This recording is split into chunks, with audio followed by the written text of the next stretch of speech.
కమ్మవారి పండుగ సంక్రాంతి అని చెప్పి మొన్న మహాన్యూస్ మాజీ యాంకర్ లక్ష్మి గారు మాట్లాడారు. ఆ మాట్లాడినటువంటి వీడియో ఇది ఒకసారి చూడండి.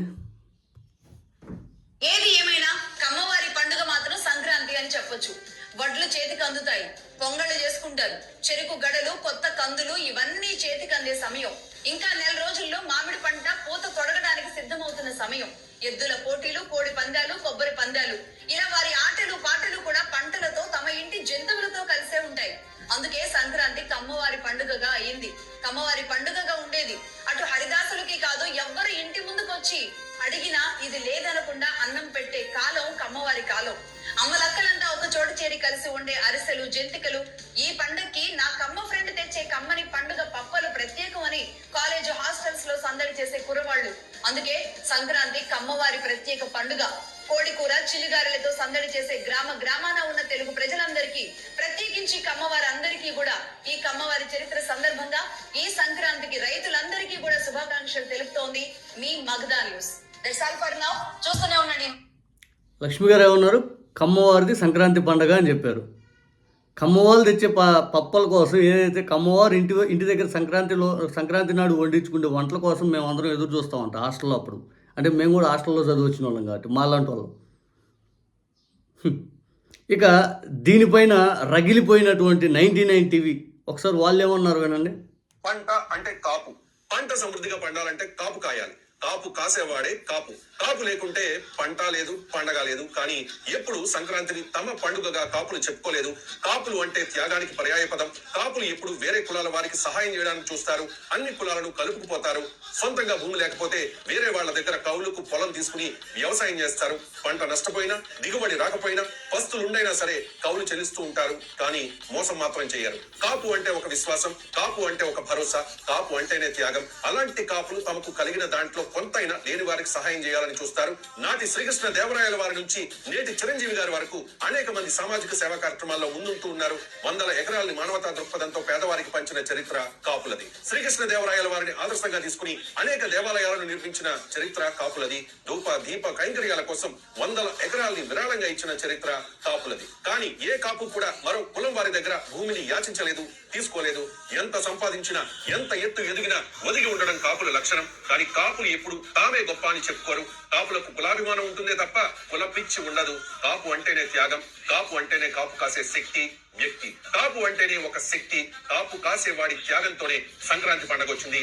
కాపు లేకపోతే సంక్రాంతే లేదు. కానీ సంక్రాంతి కాపుల పండుగ కాదు. వాస్తవానికి సంక్రాంతి ఏ ఒక్క కులానికి సంబంధించిన పండుగ కాదు.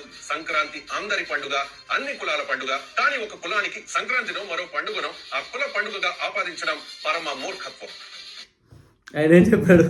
కాపు లేకపోతే సంక్రాంతి లేదు, కానీ సంక్రాంతి అనేది అందరి పండుగ అని చెప్పి ఆయన మాట్లాడతాడు. ఏంటండి ఆ మాటలు? మీరే అంటారు కాపు లేకపోతే సంక్రాంతి లేదని చెప్పి, మళ్ళీ వెంటనే ఇది అందరి పండుగ అంటారు. ఏంటి ఆ మాటలు? నిజంగా మీ మీడియాలు ఏదైతే ఉన్నాయో కులాల గురించి మాట్లాడటం అసహ్యంగా ఉంది. కులాల గురించి మాట్లాడటం, జర్నలిస్టులని మళ్ళీ మీకు పేరు, ఒక పక్క లక్ష్మి గారు, ఒక పక్క మీరందరూ జర్నలిస్టులని పేర్లు మళ్ళీ మీకు ఎందుకు? అసలు కులాల ప్రస్తావన ఎందుకు? పండగలప్పుడు కులాల ప్రస్తావన ఎందుకు? దేనికి? మీ సమాజానికి మీరు ఏం చెప్దాం అనుకుంటున్నారు? అసలు కాపు లేకపోతే పండగ లేదు అన్నారు, మళ్ళీ ఇది అందరి పండగ అన్నారు. అసలు ఆ పండగ అనేది అందరిదే లేకపోతే కొందరిదో? అసలు ఆ ప్రస్తావన ఏంది? ఇన్నేళ్ళ నిజంగా ఎప్పుడు కూడా ఆ కులం వాళ్ళది ఈ పండగ, ఈ కులం వాళ్ళది ఈ పండగ, ఈ కులం వాళ్ళది ఈ పండగ అని చెప్పి పండగలు కూడా ఇది మాదే అని చెప్పి అనే దగ్గరికి వెళ్ళిపోయారంటే ఎంత దారుణమైన సిచ్యువేషన్లో ఉన్నారు. అసలు మెయిన్ స్ట్రీమ్ మీడియా అయ్యి ఉండి కూడా మీరు కూడా ఈ కులం పండగ, ఆ కులం పండగ అలా అని చెప్పి మీ కులం గురించి మీరు గొప్పగా చెప్పుకోవడం తప్పలేదు. కానీ మెయిన్ స్ట్రీమ్ మీడియాలో కులాల గురించి గొప్పగా చెప్పుకోవడం ఏంటండి? నిజంగా మెయిన్ స్ట్రీమ్ మీడియాలో కులాల గురించి గొప్పలు చెప్పుకోవడం ఎందుకు? మీరు చెప్పదలుచుకున్నారేంది? 99 టీవీ అది అందరూ తెలుసు, జనసేన ఛానల్ అని. ఇంకా దాంట్లో కూడా కాపులు గొప్పతనం గురించి ఇవన్నీ చెప్తుంటే మా ఛానల్ ఇల్లే చూడండి, మేము దీనికోసం పనిచేస్తున్నాం అని స్టేట్మెంట్ ఇవ్వండి. ఇంకా సాయంత్రం పూట డిబేట్లు ఎందుకు, లేకపోతే ఈ మాటలు ఎందుకు, ఇవన్నీ ఎందుకు? 10 మంది 4 రకాల పార్టీలను తీసుకొచ్చి విశ్లేషణలు దేనికి? ఇవన్నీ దేనికి మీకు? మీరు కూడా కులాల భజన చేసుకోండి, అక్కడ కూర్చొని కులాల భజన చేసుకోండి. ఏమి శ్రీకృష్ణదేవరాయలు గారిని ఎవరు కాదన్నారు? ఆయన గొప్ప వ్యక్తి అని అందరూ తెలుసు కదా. ఆయన పరిపాలన అందరూ స్ఫూర్తిని అందరూ తెలుసు కదా. ఎందుకు ఇవన్నీ? శ్రీకృష్ణదేవరాయలు ఏమన్నా మీ ఒక్కరి సొత్తా? మీ ఒక్కరి సొత్తా? తెలుగు జాతి కోసం ఆయన ఎంత చేశాడు? ఏంటిది? ఎటు పోతున్నాం? నిజంగా ఆశ్చర్యం కలుగుతూ ఉంది వీళ్ళ మాటలు, వీళ్ళ విధానాలు కొంతమంది వింటుంటే. లక్ష్మి గారు నిజంగా మీ కౌంటర్ ఇది, కానీ మీరు అసలు మొదలుపెట్టింది మీరు కులాల్లో వాళ్ళు వీళ్ళు వాళ్ళని కుల ప్రస్తావన తీసుకొచ్చి, కులాల మధ్య చీలికలు తీసుకొచ్చి అంతిమంగా ఏదో జరిగిపోతుందని ఆందోళన తీసుకెళ్లే ప్రయత్నం చేస్తూ ఉన్నారు. అవసరమే ఉంది ఇక్కడ? అవసరమే ఉంది? మెయిన్ స్ట్రీమ్ మీడియాలో కూర్చొని సంక్రాంతి వీళ్ళ పండగ, దసరా వాళ్ళ పండగ, వినాయక చవితి మీ పండగ, తొలి ఏకాదశి మీ పండగ. ఏందిది? నాకు తెలిసి ఇప్పుడు రిలీజియస్ వేదికగా పండగలు ఉండేవి. క్రిస్మస్ అయితే వాళ్ళు జరుపుకుంటారు, రంజాన్ అయితే వాళ్ళు జరుపుకుంటారు, ఇక మన హిందువులందరికీ ఈ పండగలని. ఇక హిందువుల్లో కూడా మాది ఈ పండగ, మీది ఈ పండగ, మీది అల్లా పండగ, మీది అల్లా పండగ అంటే విభజనకు వచ్చేసారు. ఇక ఆంధ్రప్రదేశ్లో కులాల పండగల వయసుకు వచ్చారు. ఇంకా మీరు అంత దిగజారుతూ ఉన్నారు. మీడియా జర్నలిస్టులు అని చెప్పుకోవడం బాధగా ఉంది. మేమేం జర్నలిస్టులేం కాదు. మేము మామూలుగా మా ప్రయత్నంగా నా వరకు అయితే నేను పర్టికులర్గా ఐఎమ్ నాట్ ఎ జర్నలిస్ట్. నేనైతే జర్నలిస్ట్ని కాదు. నా జర్నలిజం కూడా తెలియదు అసలు. ఆ చదవలా వాటిలో.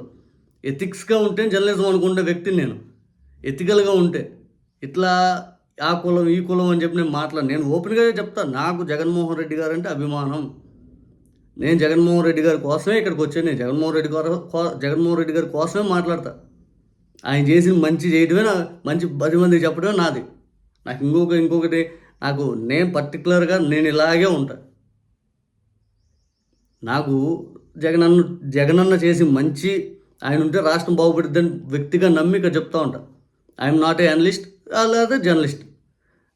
జర్నలిజం నాకు తెలీదు. నేను ఒక అనలిస్ట్ని కూడా కాదు.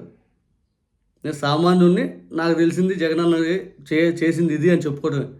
మీలాగా జర్నలిస్ట్ అనే బోర్డు పెట్టుకొని ఆ కులం ఈ కులం అల్లా కులం అని చెప్పి రెచ్చగొట్టే వ్యాఖ్యలు మానుకుంటే మంచిది. ఎన్ని రోజులు ఇది? ఈ దారుణమైంది ఏంది అసలు? ఇట్లా కూడా మాట్లాడతారా? మీకు జర్నలిస్ట్ అనే ఒక ట్యాగ్ లైన్ కూడా ఇవ్వడం కూడా అనర్హులు మీరు నిజంగా చెప్పాలంటే. కులాల ప్రస్తావన మాట్లాడే వాళ్ళు ఏంటండి? జర్నలిజం అంటే ఎథికల్గా ఉండాలా? అందరినీ సమానభావంతో చూడాలి. ఆ కులం వాళ్ళు గొప్ప, ఈ కులం వాళ్ళు గొప్ప, కులభావం తీసేయాలా? ఎథికల్గా మాట్లాడండి, ఎథికల్గా ఉండండి. రెచ్చగొట్టే వ్యాఖ్యలు ఇవన్నీ ఎందుకండి? అవసరమా? పండగల దగ్గరికి వచ్చి ఆగిపోయారంటే ఇంక రేపు పొద్దున 4 రోజులు పోతే ఆటలు ఇంక ఈ పండగ ఇంక ఇది అని చెప్పే స్టేట్మెంట్ రాబోతుంది అనిపిస్తుంది చూస్తుంటే రానున్న 4 రోజులు అయితే.